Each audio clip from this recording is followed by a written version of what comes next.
Bonjour, je suis Stéphane Allaire, je suis le président fondateur de Reforestation et je vous souhaite la bienvenue sur ce webinaire qui s'appelle « Notre avenir s'appelle forêt » et qui a pour vocation à parler des bénéfices, des enjeux et des façons d'agir sur les forêts à l'échelle individuelle mais aussi de façon collective.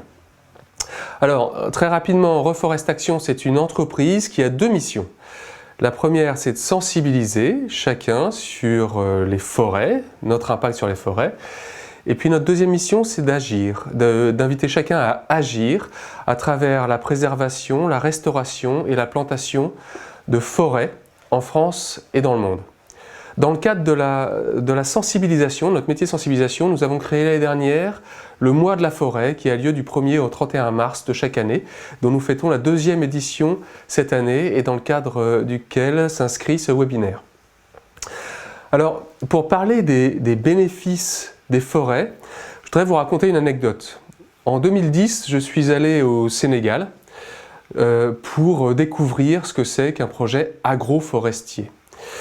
C'est-à-dire un projet dans lequel on va planter des arbres sur un territoire agricole. Et je n'avais jamais planté d'arbres de ma vie et une vieille femme dans un village reculé de Haute-Casamance au Sénégal m'a invité à planter un arbre sur son terrain. Et donc j'ai mis mon arbre en terre, je l'ai arrosé et puis elle m'a expliqué que cet arbre allait grandir évidemment et qu'il allait produire des fruits. Ces fruits, elle allait pouvoir les consommer, les donner à sa famille pour leur alimentation, mais qu'elle allait aussi pouvoir les vendre sur les marchés locaux et ainsi améliorer ses conditions de vie au quotidien à travers des revenus complémentaires. Cet arbre allait grandir toujours et puis apporter de la fraîcheur, de l'ombre pour la communauté villageoise et devenir un arbre à palabre. Il allait retenir les sols à travers son système racinaire, ramener l'eau en surface de façon à améliorer l'accès à l'eau pour le village et puis augmenter la biodiversité dans le village, notamment grâce à ces fruits qui est toujours très appétant pour les oiseaux.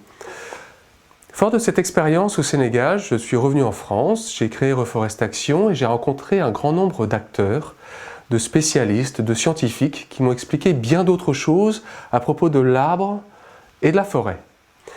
J'ai appris notamment que la forêt dans le monde, eh bien, c'est un merveilleux puits de carbone. La forêt stocke du carbone qu'elle vient extraire de l'atmosphère à travers le phénomène de photosynthèse pour le stocker dans la biomasse et rejeter de l'oxygène. Donc la forêt, c'est un puits de carbone. Mais la forêt, c'est aussi un foyer de biodiversité. 80% de la biodiversité terrestre se trouve en forêt. Ainsi, quand on agit sur la forêt, on agit à la fois sur le climat et sur la biodiversité, qui, comme vous le savez, sont les deux plus grands enjeux environnementaux mondiaux actuels. Mais la forêt, ce n'est pas que ça. La forêt, c'est aussi, comme on l'a vu avec cette femme au Sénégal, un levier de développement économique. Des milliards de personnes dans le monde dépendent de la forêt pour vivre et parfois même pour survivre. Cette forêt leur apporte de l'énergie à travers le bois et le charbon qu'on en tire, mais aussi des revenus, comme on l'a vu au Sénégal, et bien d'autres choses encore, et notamment sur l'aspect social, il y a un impact fort de la forêt dans notre quotidien, que ce soit au Sénégal, mais aussi en France, auprès de chacun d'entre nous. Rien qu'en France, la forêt accueille 1 milliard de visites par an des Français. 5 fois plus que les visites au cinéma, et si on va en forêt autant, c'est bien parce qu'elle nous apporte du bien-être. Quand on va en forêt, ça joue à la fois sur notre santé morale, mais aussi sur notre santé physique, puisqu'il est démontré aujourd'hui que la forêt va diminuer notre niveau de stress et va aussi renforcer nos défenses immunitaires. Il y a même une étude aux États-Unis qui est sortie il y a quelques années, qui dit qu'une personne qui vit avec, depuis sa fenêtre, une vue vers du végétal, vers de la forêt, vers du vert, va avoir une espérance de vie de 7 années de plus qu'une personne qui voit du bitume et du gris depuis sa fenêtre. Donc la forêt, elle joue à la fois sur l'environnement, sur le climat, la biodiversité, sur le développement économique, à travers les richesses qu'elle va produire, mais aussi sur notre santé, sur notre bien-être. En résumé, pour ce premier aspect de la forêt et de ses bienfaits, je crois qu'une forêt, ça crée, quand on plante une forêt, on crée un modèle de société positif, durable, dans lequel on a envie de se projeter. Plus vous plantez de forêts, ou plus vous préservez de forêts, plus vous allez créer de richesses économiques basées sur les écosystèmes naturels et qui vont stocker du CO2, renforcer la biodiversité, etc., etc. La forêt, c'est un modèle de société, c'est le point de départ d'un modèle de société durable. Tout l'enjeu maintenant, c'est de savoir quels sont les risques qui portent sur cette forêt. Il faut savoir une chose, c'est que 30% des surfaces terrestres dans le monde sont couvertes de forêts, mais que ces forêts sont durablement touchées par deux enjeux majeurs, suivant les lieux dans lesquels on se trouve. Il y a bien sûr la déforestation, qui a lieu surtout dans les zones équatoriales et tropicales. Cette déforestation, elle est liée à plusieurs phénomènes. Il y a bien sûr le charbonnage, donc cette forêt qui est source d'énergie et qui va produire du bois et du charbon pour les populations locales. Mais il y a surtout l'agriculture, voire l'agrobusiness. Puisque finalement, les principales causes de déforestation dans les zones équatoriales, alors que ce soit au Brésil, en Afrique, dans le bassin du Congo notamment, et en Indonésie, ça va être le principal phénomène, c'est de couper des forêts pour finalement remplacer cette surface forestière en zone agricole. Alors ces zones agricoles, finalement, quand on est un petit paysan et qu'on a besoin de vivre au quotidien à travers alimenter sa famille, eh bien on va aller couper les arbres, faire brûler 1 hectare de forêt par exemple et y faire une culture de mil ou d'arachide. Ça, c'est quelque chose qui a lieu depuis toujours, c'est ce qu'on a vécu même en Europe il y a plusieurs centaines d'années maintenant, mais ça a encore lieu dans les zones tropicales. Le problème, il est que ça devient un business et qu'on coupe non plus des hectares, mais des dizaines, voire des milliers d'hectares pour y développer du soja, pour y développer de l'huile de palme et d'autres substances qui viennent alimenter nos modes de consommation, occidentalisés. Alors, il faut comprendre une chose, c'est que on est tous responsables de cette déforestation et qu'on a un rôle à jouer dans les causes, mais on va y revenir dans un instant. Donc la première cause sur la déforestation, les enjeux de la forêt, c'est cette déforestation, encore une fois, zone équatoriale et tropicale. Le deuxième enjeu, c'est la dégradation des forêts en zone tempérée. Donc c'est par exemple en France ou en Europe. Ces forêts tempérées, elles sont non plus déforestées parce que ça a eu lieu il y a quelques dizaines, centaines d'années aujourd'hui, mais elles sont aujourd'hui sujettes à des dégradations, notamment liées au changement climatique. Ce climat qui apporte des canicules tous les ans, on le voit très bien en France depuis quelques années maintenant, eh bien les forêts en souffrent terriblement parce que finalement un jeune arbre qui a besoin de beaucoup d'eau pour croître, eh bien il ne va pas avoir le système racinaire suffisant pour aller chercher l'eau en profondeur et donc va être durement touché par les sécheresses notamment. Mais ces forêts tempérées vont être sujettes aussi aux tempêtes à répétition, dont on parle dans la presse ou pas, parce qu'elles peuvent être très localisées et ne pas faire l'objet d'attention médiatique, et pourtant elles ont quand même lieu tous les ans en France et en Europe, et dégradent des hectares entiers de forêts dans nos régions. Un des principaux fléaux, par contre, de ces forêts tempérées, c'est les maladies, et notamment via la prolifération de champignons qui viennent dégrader nos forêts de façon assez massive. Et alors on sait que les arbres et les champignons ont besoin l'un de l'autre, ils cohabitent et chacun renforce l'autre, mais il y a certains champignons qui vont aller coloniser des arbres et les dégrader. C'est le cas notamment pour le frêne qui est en train de disparaître de France parce qu'il est attaqué par une maladie qui s'appelle la calarrhose, qui est liée à un champignon qui vient le décimer. Enfin, les insectes mettent à mal beaucoup les forêts dans nos régions. On parle beaucoup des scolites en ce moment sur l'est de la France, sur les épicéas. On en a parlé aussi sur le pas maritime dans le sud-ouest, dans les Landes notamment. Ça fait partie de ces facteurs qui viennent dégrader les forêts de nos régions. Donc on a vu que ces forêts apportaient un grand nombre de bénéfices, mais qu'elles sont aujourd'hui touchées par des fléaux d'ampleur massive. La déforestation, pour y revenir, c'est quand même l'équivalent de 30 terrains de foot qui sont détruits toutes les minutes. 12 millions d'hectares en 2018 qui ont disparu, c'est à peu près l'équivalent de 15 milliards d'arbres coupés. Donc ce sont quand même des enjeux extrêmement importants et qui viennent réduire évidemment l'ensemble des services que nous apportent les forêts au quotidien. De par les aspects environnementaux, sociaux et économiques que nous apportent les forêts, comme on l'a vu au début de ce webinaire. Alors finalement, quand on voit tous ces services, quand on voit cette dégradation massive qui a lieu aujourd'hui, il est légitime de se poser la question de ce que l'on peut faire. Comment peut-on agir au quotidien, à notre échelle, pour les forêts, pour qu'elles continuent de nous rendre ces services, et puis pour qu'elles continuent d'exister pour elles-mêmes, puisqu'elles ont toute légitimité à exister indépendamment de l'humanité. La première chose à avoir en tête, c'est que finalement, ces forêts agissent dans nos quotidiens. On en a besoin tous les jours, à travers notre consommation, notamment.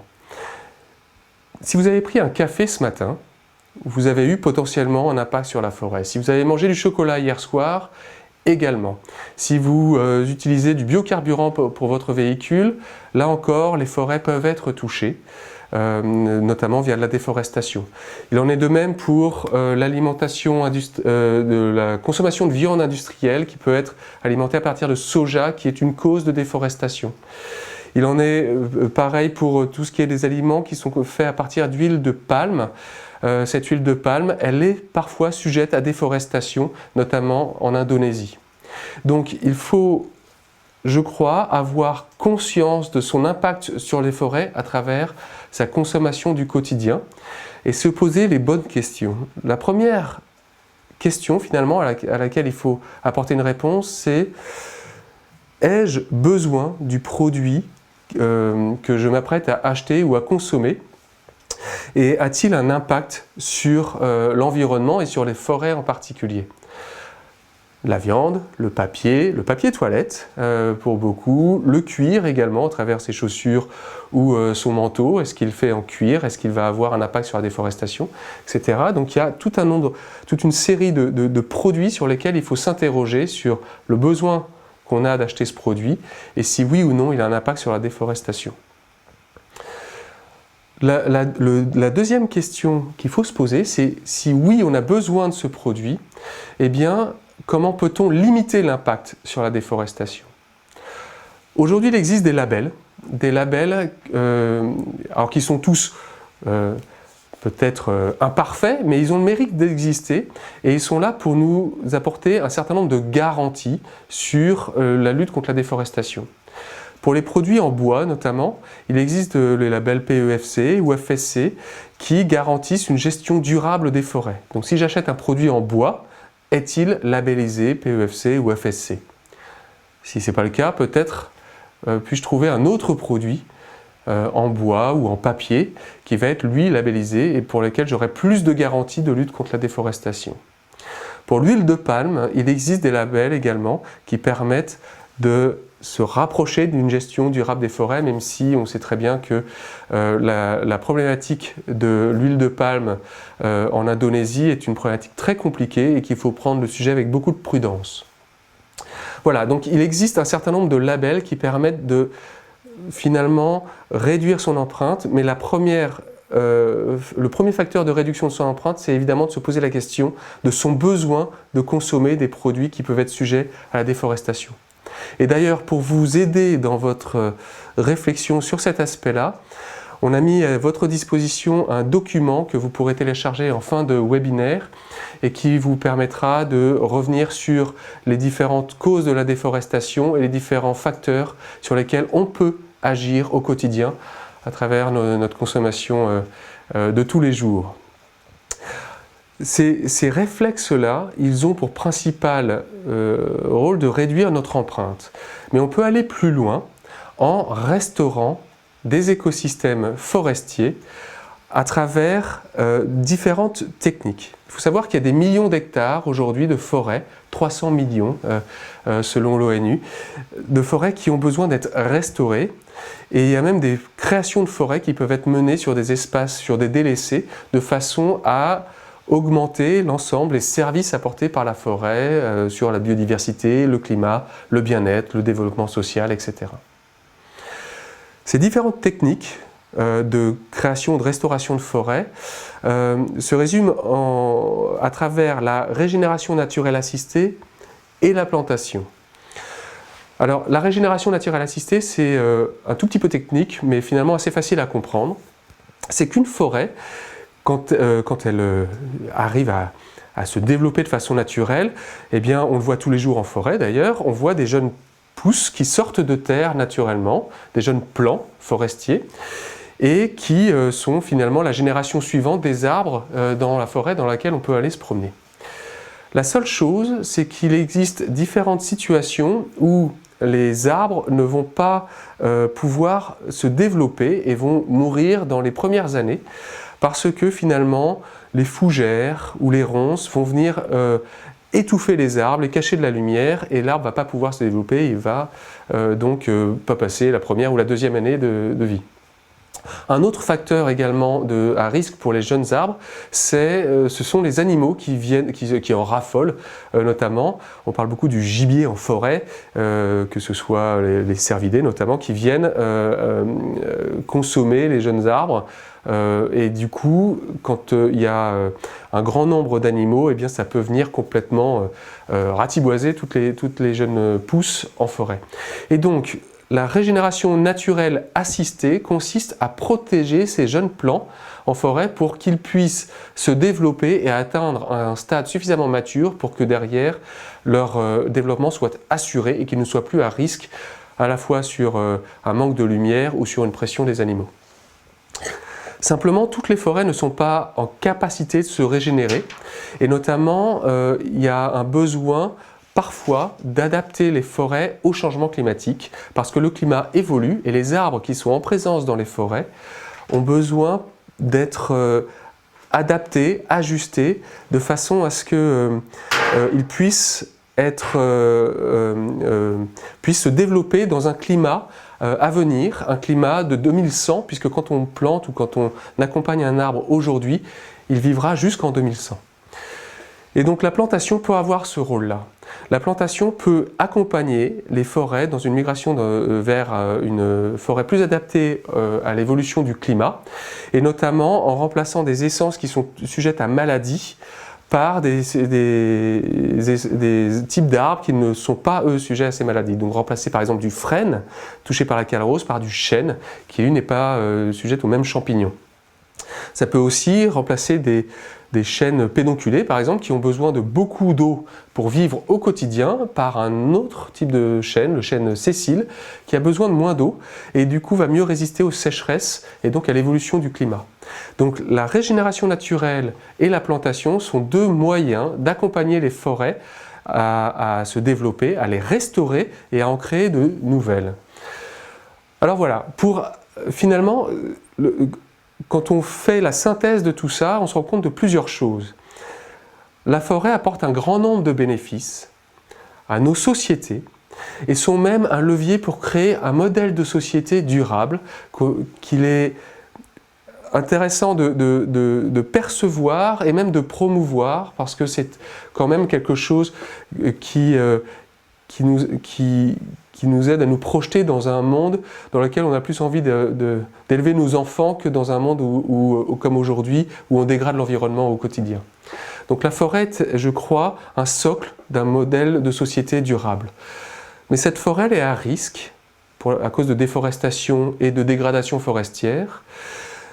Mais on peut jouer un rôle actif sur la limitation de notre impact, sur la déforestation en particulier, mais aussi sur la dégradation forestière, puisqu'elle est liée au changement climatique, et donc en réduisant nos émissions de CO2, on peut freiner la dégradation des forêts tempérées près de chez nous.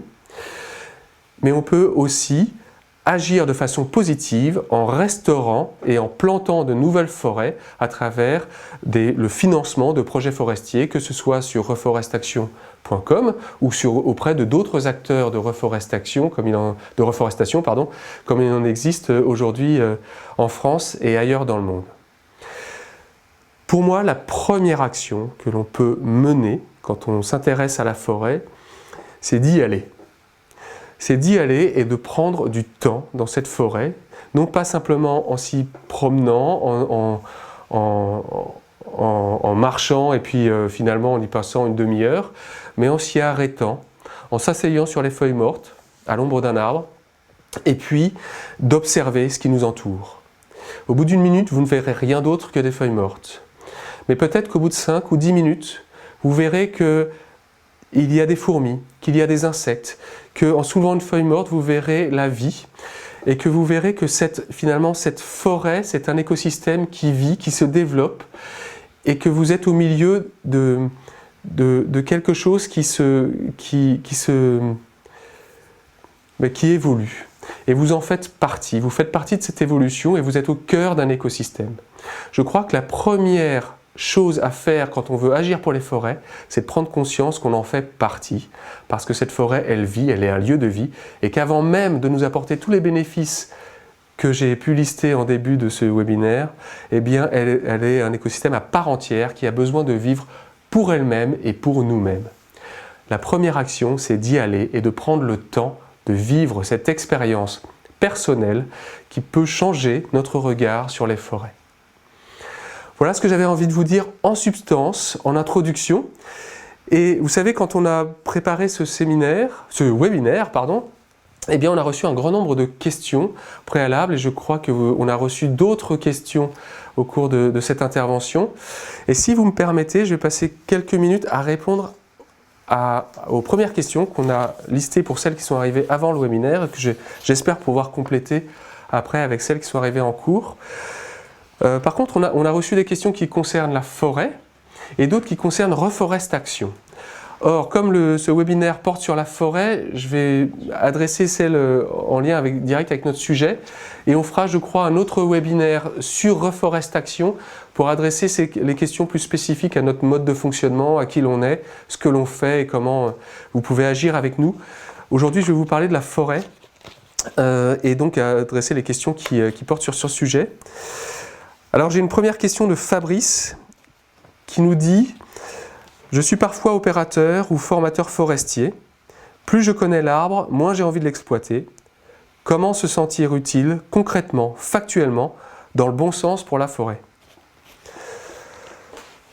Alors Fabrice, je crois avoir répondu en partie à vos questions, à travers les éco-gestes que l'on peut mener, à travers les projets de restauration et de régénération qu'on peut mener sur la forêt. Mais moi, ce que je me dis, c'est que, et ça a été mon parcours personnel d'ailleurs, c'est qu'en prenant conscience que je fais partie de cet écosystème forestier parce que je l'ai découvert, parce que j'y ai pris le temps, eh bien, je me suis dit finalement, parce que j'en fais partie, il est légitime pour moi finalement, enfin en tout cas il n'est pas choquant que j'ai un impact sur cette forêt et que je puisse par exemple m'appuyer sur que je puisse être finalement celui qui va faire en sorte qu'on coupe un arbre. C'est pas moi qui vais le couper parce que j'en ai pas les compétences, mais que parce que j'utilise une chaise en bois, comme celle sur laquelle je suis assis actuellement, ou une table, eh bien finalement quelqu'un va couper un arbre pour moi. Mais je crois que l'important c'est que ce raisonnement qui m'invite finalement à détruire une partie de cette forêt, eh bien je le fasse en connaissance de cause et dans le respect du vivant, et qu'à chaque fois que j'utilise quelque chose qui peut avoir un impact sur la forêt, je m'intéresse à la portée de mon geste et aux conséquences, et que donc je crois qu'il n'est pas choquant de prélever des arbres, par contre je crois qu'il est choquant de le faire à un stade où ça va dégrader l'écosystème et les équilibres du vivant qu'il peut y avoir en place. Donc moi, c'est ma réponse à cela, c'est faire en sorte que, parce qu'on fait partie de ce vivant, parce que l'arbre est un être à part entière, et que le couper, c'est avoir un impact, eh bien c'est prendre conscience de cet impact et s'interroger sur le niveau de l'impact que l'on va avoir. Mais comme on fait partie de l'écosystème, on a forcément un impact positif et négatif sur l'écosystème dans lequel on vit. Christelle nous pose la question: comment convaincre notre ville de reboiser, donner plus de place aux espaces verts? Je vis dans une ville où de lourds travaux d'aménagement ont fait disparaître de nombreux arbres. Alors, On est en pleine campagne électorale pour les municipales. Vous avez certainement vu que dans un grand nombre de villes, à Paris comme ailleurs, il y a des engagements pour recréer des espaces verts, pour revégétaliser nos centres-villes. Eh bien, je crois déjà qu'à travers l'intérêt que l'on porte tous sur le végétal, sur l'arbre en particulier, on a déjà fait beaucoup pour inviter les villes à replanter des forêts urbaines ou réintroduire l'arbre au cœur de nos forêts. Au cœur de nos villes, pardon. Maintenant, vous pouvez aller plus loin si vous jugez que ce n'est pas suffisant en vous adressant directement au service de la mairie, bien évidemment, ou rejoignant une association locale qui va agir en ce sens. Nous, ce que l'on fait chez Reforest Action, c'est qu'on répond à des sollicitations des mairies qui veulent recréer des forêts urbaines, c'est-à-dire qu'on va planter des forêts au cœur des villes, mais on le fait à la demande des mairies et on ne vient pas militer, ce n'est pas notre rôle auprès de chacune des mairies de France pour qu'elles le fassent. On répond à leurs demandes, donc si vous souhaitez que ce soit fait, faites des approches directes ou via des associations locales. Vincent nous pose la question sur combien de carbone les arbres séquestrent-ils sous terre via leurs racines? Eh bien Vincent, je crois qu'on ne le sait pas vraiment.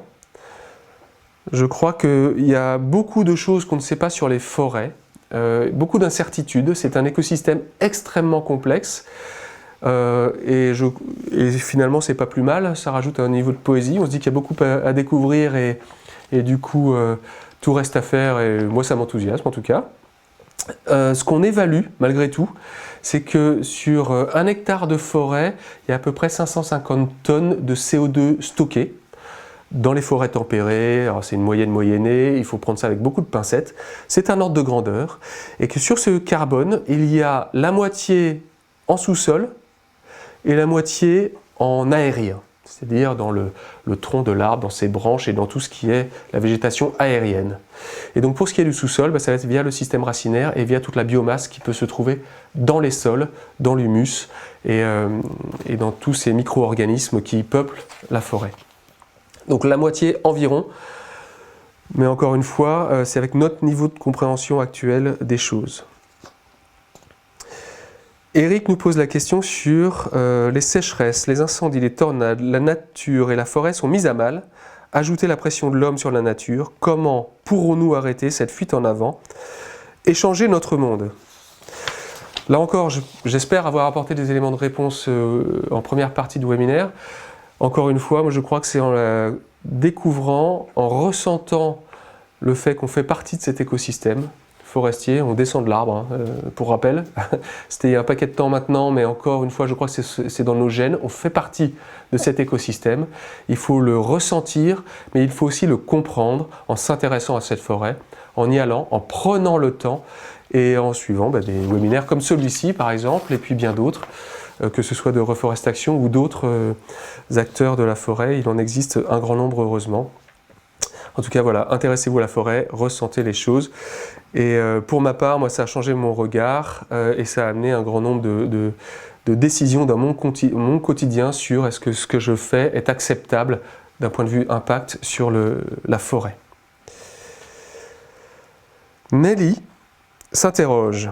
Comment agir pour la protection des arbres en ville, et notamment sur les abattages?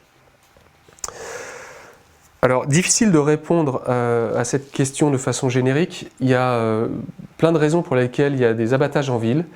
La principale, c'est l'aspect sécuritaire. Le chute de branches, un arbre peut être dangereux, en particulier s'il est malade, s'il est atteint d'un champignon par exemple, ou s'il est fragilisé parce qu'il a subi un coup de gel ou il a subi la sécheresse. Ça, c'est le premier facteur. Il peut y avoir aussi une problématique de système racinaire qui se développe et qui met à risque les canalisations souterraines. Et donc, on ne le voit pas. Un jour, les services communaux coupent l'arbre et on se pose la question pourquoi, mais ça peut être à cause des canalisations souterraines. Il peut y avoir des problématiques d'aménagement également et on peut ne pas être d'accord avec ces problématiques d'aménagement.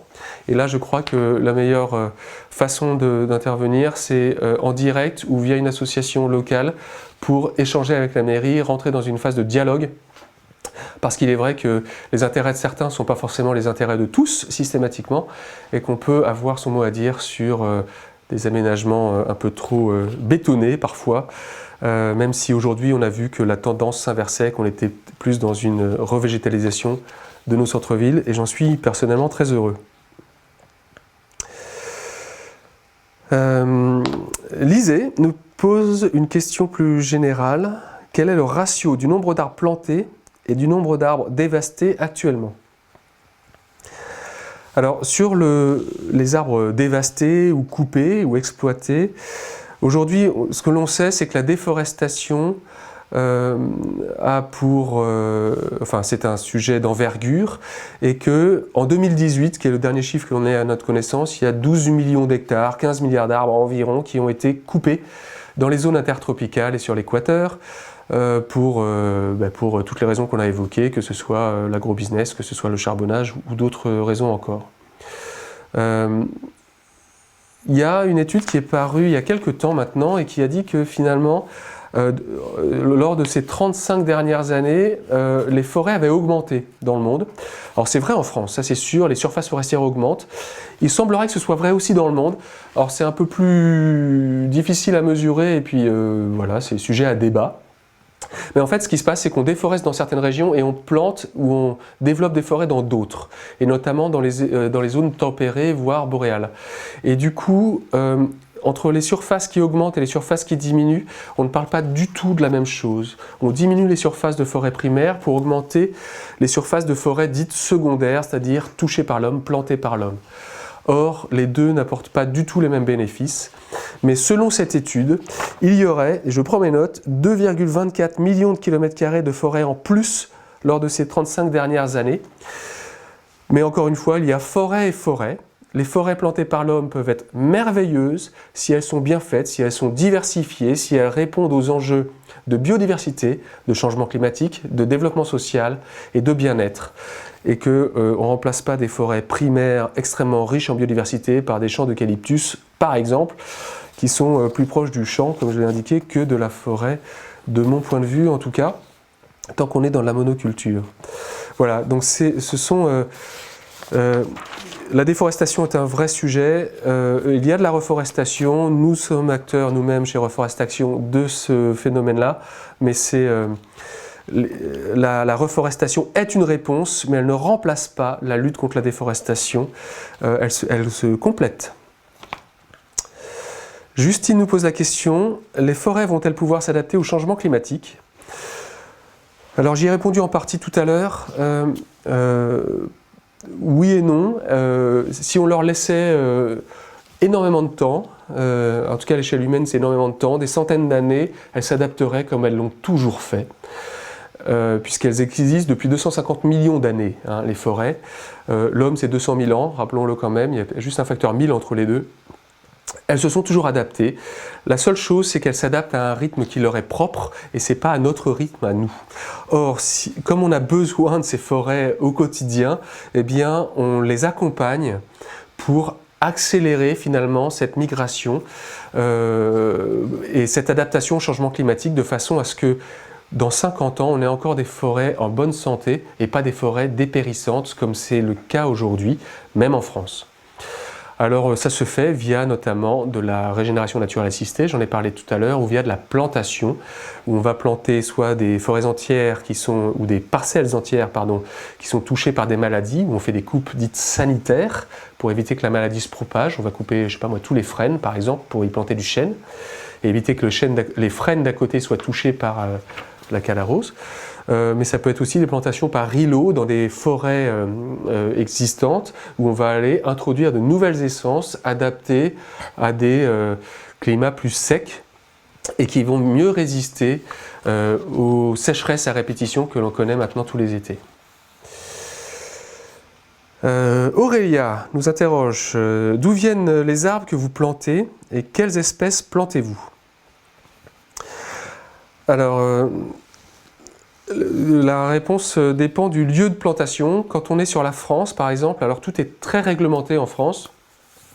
on intervient, déjà on plante à travers, en utilisant des arbres qui sortent de pépinières forestières et qui suivent une réglementation extrêmement précise et qui notamment impose une certaine provenance des arbres pour éviter d'avoir des essences invasives qui viennent dégrader les forêts dans lesquelles on intervient. Donc tout ça est très réglementé. Quand on intervient en forêt tropicale ou intertropicale, eh bien là on est plus sur, on utilise des essences locales, là aussi par principe de précaution, parce qu'il y a toujours un risque d'invasion d'essences exotiques qui viennent remplacer à terme l'écosystème naturel. Et donc là, on monte nos propres pépinières à partir de graines collectées localement, de façon à ne pas déstabiliser ou même renforcer l'écosystème local, mais surtout de façon très importante, on le fait en lien très étroit et en appui à des organismes locaux qui connaissent particulièrement bien leur écosystème et qui vivent cette forêt au quotidien. Nous, on en vient en appui technique et en appui financier auprès de ces acteurs locaux. Et ce sont eux en premier lieu qui vont décider des essences et nous on va les accompagner dans le choix de ces essences et s'assurer que ce qu'ils nous proposent, ça vient renforcer l'ensemble des services écosystémiques, comme on les appelle, de l'ensemble de l'écosystème forestier et pas uniquement certains aspects. Maxime nous pose la question suivante. Je me demandais comment sont gérées les forêts que vous plantez ou replantez. Certaines sont-elles laissées à elles-mêmes ou dans l'esprit du rewilding? Alors là aussi, nous, notre mission, c'est de renforcer l'ensemble des services rendus par la forêt sur les années à venir. Et donc, ces forêts, elles apportent des services environnementaux, sociaux avec le bien-être, mais aussi économiques, et notamment via la production de bois. Donc notre mission, telle qu'on se l'est donnée, c'est de permettre à ces forêts, en tout cas pour la France, de produire du bois, mais dans une gestion durable, sur le long terme, de façon à ce que cette exploitation forestière ne vienne pas dégrader les autres services environnementaux et sociaux qui sont rendus par la forêt. Donc on est finalement en France assez peu dans une logique de rewilding, on est plus dans une logique de gestion durable des forêts, de façon à ce qu'on puisse continuer à bénéficier de produits en bois qui est un matériau durable, rappelons-le. Il est préférable d'avoir une chaise en bois qu'une chaise en autre chose, elle va stocker du CO2 plutôt que d'en émettre. Dans certaines zones, dans les zones intertropicales dans lesquelles on intervient, là on peut être dans une logique de rewilding si on veut recréer des forêts primaires en complément de projets agroforestiers notamment, puisque souvent les deux vont de pair. Si on veut recréer une forêt primaire ou protéger une forêt primaire, il est souvent utile d'agir aux abords sur un projet agroforestier qui consiste à planter des arbres dans un champ ou autour d'un champ en haie, de façon à ce que le paysan puisse avoir plus de revenus à partir d'un hectare de champ grâce aux arbres, plutôt que de chercher à avoir plus de revenus en défrichant un hectare à côté, ce qui va aggraver évidemment la déforestation. Quel type d'arbre utilisez-vous? Paul pose la question. Des boutures en greffe, des graines, des boutures seules. Alors comme je l'ai indiqué juste avant, on utilise des arbres qui sortent de pépinières, donc ce sont des jeunes plants pour ce qui est de la France. On fait aussi on fait des plantations sur semis. On utilise un petit peu toutes les techniques, mais les principales techniques ce sont les arbres qui sortent de pépinières et puis l'utilisation de semis. Et pour les projets internationaux, ce sont des graines que l'on collecte, que l'on met en pépinière et que l'on vient repiquer derrière sur les terrains. Agnès nous interroge sur le Sénégal. Avez-vous planté dans des régions au Sénégal? Combien d'arbres? Et quelles sont les essences plantées? Oui, on a planté au Sénégal. C'était même le tout premier projet mené par Reforestation. Ça fait maintenant 10 ans qu'on intervient au Sénégal. On a planté à peu près 100 000 arbres là-bas, des essences variées en agroforesterie. Et du coup, il y a des arbres fruitiers, beaucoup. Ça va être des citronniers, des manguiers, des anacardiers. Des manguiers, je ne sais plus si je l'ai dit, pardon, et il va y avoir aussi des bosquets d'eucalyptus de façon assez maîtrisée, pour produire du bois de chauffe et qui vont permettre de lutter contre la déforestation, parce que quand vous coupez une branche d'eucalyptus, eh bien, il va vous permettre de cuire vos aliments, si vous êtes un villageois du coin et que vous avez besoin de préparer votre mil ou votre riz. Et vous allez couper une branche de cet eucalyptus plutôt que d'aller couper un arbre dans la forêt un peu plus loin, ce qui est tout bénéfice pour tout le monde. On va moins loin et on préserve la forêt. Comment sont choisis les sites pour la mise en place des projets, demande Yann. Dans les zones intertropicales, on s'intéresse surtout aux régions qui sont touchées par la déforestation et où les besoins sociaux sont forts. C'est-à-dire qu'en menant notre projet, on va pouvoir avoir un impact social évident, puisque finalement, ça devient notre premier critère, parce que si l'arbre n'a pas un impact social fort, s'il n'améliore pas les conditions de vie des populations locales, il y a de fortes chances qu'il soit coupé à terme, parce qu'il va être utilisé pour son bois et non pas pour ses fruits, par exemple. Et donc, notre premier regard, c'est impact social. Et puis, bien sûr, on s'interroge sur l'ensemble des services que vont apporter les arbres plantés et le projet dans sa globalité. Le CO2 stocké, la biodiversité renforcée, et puis la fraîcheur apportée, etc., au cœur du village. On me donne des questions en direct live de Julie. Que pensez-vous du projet de Francis Allais de créer une forêt primaire en Europe de l'Ouest, pour préciser auprès de ceux qui ne connaissent pas ce projet? Francis Allais, qui est un botaniste français de très grande renommée et qu'on a eu le plaisir d'accueillir d'ailleurs pour la première édition l'année dernière du Mois de la Forêt, lors d'une conférence, a créé donc une association qui a pour vocation à recréer une forêt primaire en Europe de l'Ouest, à cheval sur plusieurs pays, sur plusieurs dizaines de milliers d'hectares. Comme je le disais en introduction, nous n'avons plus de forêt primaire en Europe, sauf une dernière en Pologne, qui est aujourd'hui en cours, qui est à risque d'exploitation. À titre personnel, j'en pense énormément de bien de ce projet. Déjà, j'ai un profond respect pour Francis Allais. Reforestation s'est associée à l'association de Francis Allais, apporte un soutien financier et puis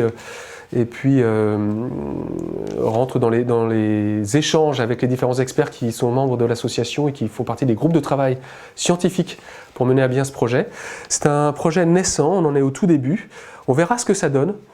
Mais nous, alors c'est vrai que quand on recrée une forêt primaire, le but c'est pas de l'exploiter, donc on va pas avoir les services économiques issus de cette forêt. Mais je crois qu'on a besoin de différents paysages, on a besoin de différents types de projets, de types de forêts, pardon, et on n'est pas dans la contradiction, il n'est pas contradictoire, pardon, de développer à la fois des forêts qui ne soient pas exploités ou des îlots de sénescence ou de vieillissement, comme on appelle ça dans le jargon forestier, et d'avoir des forêts durablement gérées à côté. Je crois qu'elles se complètent bien et d'un point de vue tout à fait... moi je trouve que réintroduire une forêt primaire en Europe nous apporte énormément de poésie et de bien-être, et moi ça m'aide à me projeter dans le monde de demain. On me dit qu'il reste 2 minutes, et donc je vais adresser une dernière question de Fabrice. Sur notre territoire, envisagez-vous de collaborer avec des structures comme l'ONF, directement avec les propriétaires forestiers, afin de les pousser à la gestion durable?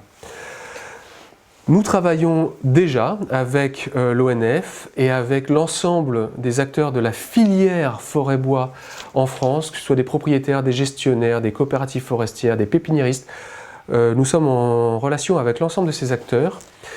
En France, la forêt est durablement gérée. Je crois qu'on peut le dire de façon assez sereine. La forêt est durablement gérée. La forêt augmente d'ailleurs en superficie, mais elle souffre en termes de qualité. Ce qui est parfois challengé, c'est le type de gestion adopté. Est-ce que les coupes à blanc, c'est-à-dire couper tous les arbres de plusieurs hectares en même temps, est une gestion souhaitable pour à la fois le forestier et son propriétaire, mais aussi pour la société civile qui vit à proximité? Le débat, il est là, mais la forêt renaît de toute façon, à partir de ces coupes, soit par plantation, soit par régénération. Mais nous travaillons avec ces acteurs-là, nous développons différents modèles, nous finançons... Alors, nous, on ne finance pas suite à coupe à blanc des projets, on finance suite à coupe sanitaire, régénération naturelle. Et puis on étudie différentes solutions sur des îlots de vieillissement ou de sénescence, mais pas suite à exploitation traditionnelle, puisque là on estime qu'il y a des revenus pour le propriétaire, il n'a pas besoin de nos subventions, il n'a pas subi d'aléas. Et donc les fonds collectés sur reforestaction.com vont vers des forêts qui ont été touchées par des aléas ou par des forêts qui ont besoin d'être remis dans un mode de gestion durable par de la régénération naturelle notamment. Je suis désolé pour ceux pour lesquels on n'a pas pu répondre aux questions. On va réorganiser des webinaires pour satisfaire le plus grand nombre. J'espère que ça vous a apporté un certain nombre de choses. Je voudrais dire en conclusion que déjà je voudrais vous remercier pour l'intérêt que vous avez porté à ce webinaire. Vous étiez plusieurs centaines d'inscrits. C'est le premier que l'on fait, on a pris beaucoup de plaisir à le préparer, à le réaliser. On espère avoir répondu à vos attentes. N'hésitez pas à laisser, je crois, un commentaire sur la page du webinaire parce que vous avez l'occasion de le faire et ça nous aidera à nous améliorer. Ça nous aidera peut-être à en refaire et du coup à mieux répondre à vos attentes. Je pense qu'on en fera un sur Reforest Action en particulier parce que ça fait l'objet de nombreuses questions auxquelles on n'a pas répondu aujourd'hui. Pardon auprès de tous ceux qui se sentent frustrés à cause de cela. Et en synthèse, allez en forêt, intéressez-vous à la forêt, ressentez la forêt, préservez-la à travers des éco-gestes au quotidien, renforcez-la à travers des projets de régénération naturelle ou de plantation à travers reforestaction.com ou d'autres acteurs. Suivez-nous, on va vous envoyer un certain nombre d'informations, on le fait déjà depuis plusieurs années, mais sur Facebook, sur Instagram, etc. Des nouvelles des arbres, des forêts, des projets que l'on mène. Vous verrez, on fait quelque chose de merveilleux. La forêt est le socle d'un modèle de société durable. Merci beaucoup pour votre attention et à bientôt j'espère.